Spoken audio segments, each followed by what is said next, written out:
Elle Fanning.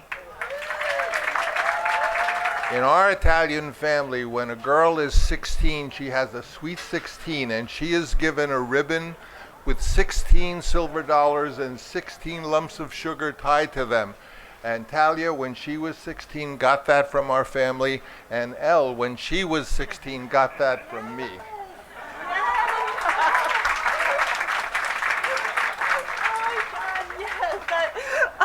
Francis said before, when we were in the restaurant, he was like, I have something and you're not gonna guess it. He's like, if you think hard enough, we're gonna know. But I remember receiving that. I'm gonna cry thinking about that because that was so special, getting that in the mail from you.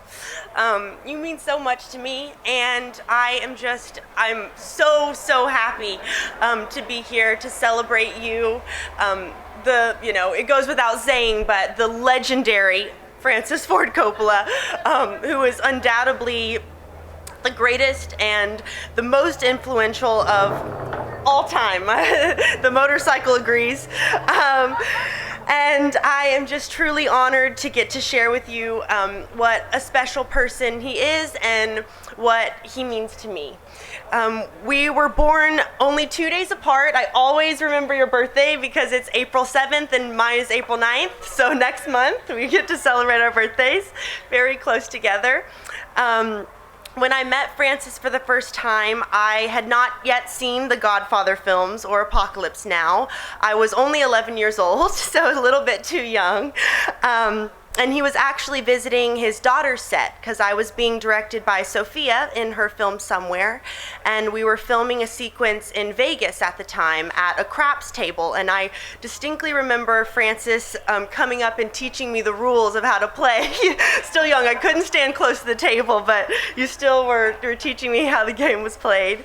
But even back then, I could not have foreseen the invaluable lessons that you would go on to teach me throughout my entire life. A year after Somewhere, Francis cast me in a movie that he was dreaming up that was called Twixt.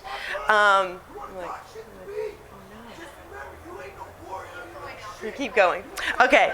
A year dreaming up called Twixt, or as Francis referred to it, he would call it his little movie.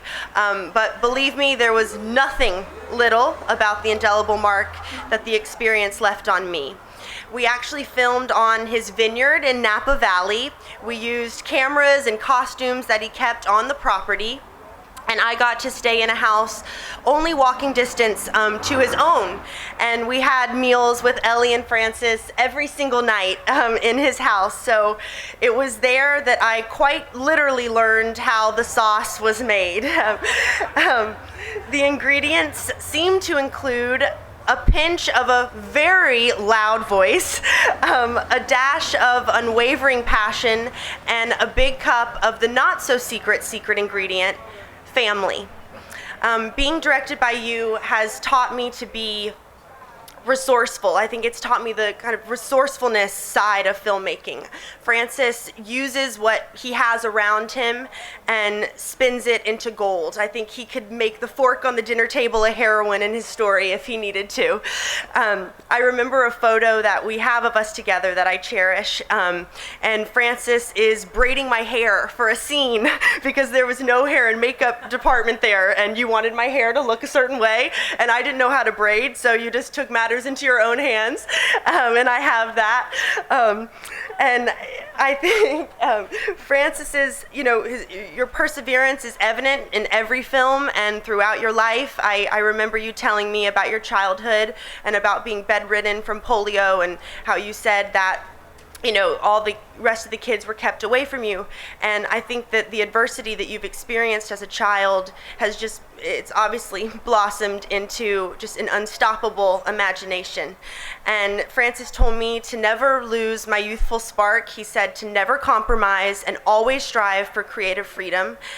You showed me films that you loved and shared them with me. That's one of my most treasured memories. We watched The Red Shoes together. I'd never seen that film, and he wanted to show it to me because he knew that I loved ballet, and we watched it together in your living room.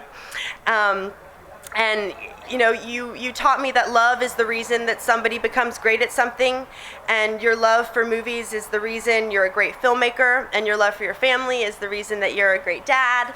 And you inspire all of us to pick up what is lying around you and to make our own films.